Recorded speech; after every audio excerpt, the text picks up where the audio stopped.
नमस्कार। हमारे सनातन हिंदू परंपरा में कभी कभार संस्कृत वाङ्मय में कुछ इवेंट्स शायद बनी हो या ना बनी हो। हिस्टोरिकली उन चीज़ों को हम समझ नहीं पाते, लेकिन कुछ बहुत महत्वपूर्ण संदेश वैसे ही बातचीत से या इवेंट से कहे जाते हैं। ऐसी ही एक बनी हुई यह घटना है।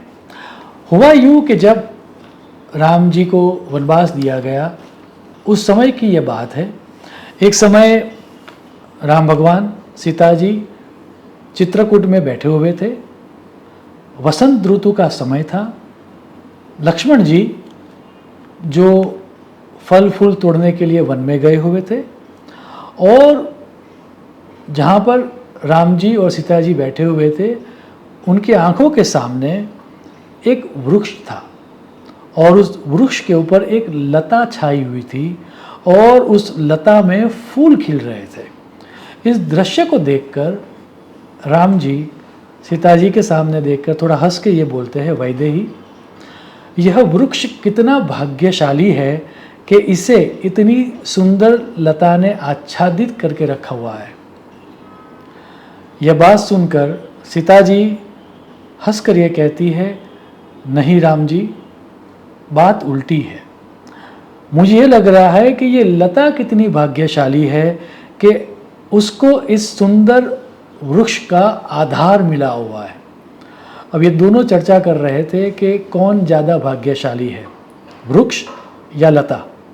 दोनों बात वृक्ष या लता की कर रहे थे, लेकिन अगर हम ध्यान से देखिए तो दोनों बात एक दूसरे की कर रहे थे। राम जी ये कह रहे थे कि वो एक वृक्ष है और सीता जी जो है वह लता है। तो वो ये कह रहे थे कि ये वृक्ष कितना फॉर्चूनेट है कि उसके ऊपर यह लता लगी हुई है।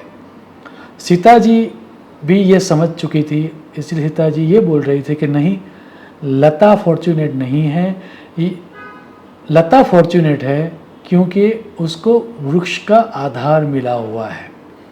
अब क्योंकि किसी कंक्लूजन के ऊपर दोनों आ नहीं पाए, तो उन्होंने ये सोचा कि चलो जब लक्ष्मण आएगा तब पूछ लेंगे, क्योंकि लक्ष्मण तो न्यूट्रल है तो वो जवाब दे देगा। तो जब लक्ष्मण जी आते हैं, राम और सीता जी उनको ये पूछते हैं, पूरी घटना को कहते हैं कि तू बता लक्ष्मण के इन दोनों में ज़्यादा भाग्यशाली कौन है।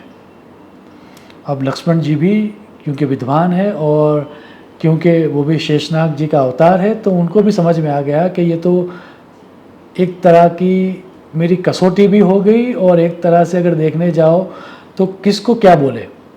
अगर लक्ष्मण जी ने सोचा अगर मैं ये बोल दूँ कि वृक्ष भाग्यशाली है तो राम जी को खराब लग जाएगा, और अगर मैं ये बोल दूँ कि लता भाग्यशाली है तो सीता जी को खराब लग जाएगा, क्योंकि दोनों ये दोनों प्रमाणित करने में ये लगे हुए हैं कि वो भाग्यशाली है क्योंकि उनको दूसरे का सहारा मिला।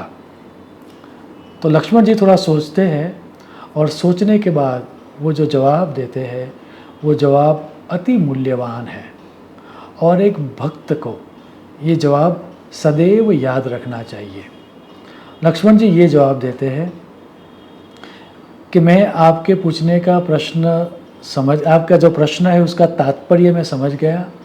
मेरा ये मानना है कि राम जी, ना ही आप इतने भाग्यशाली हो, ना ही सीता मैया आप इतने भाग्यशाली हो, ना ही वृक्ष इतना भाग्यशाली है, ना ही लता इतनी भाग्यशाली है, लेकिन उस वृक्ष और लता के नीचे जो बैठे हैं वैसे मेरे जैसे भक्तजन भाग्यशाली है।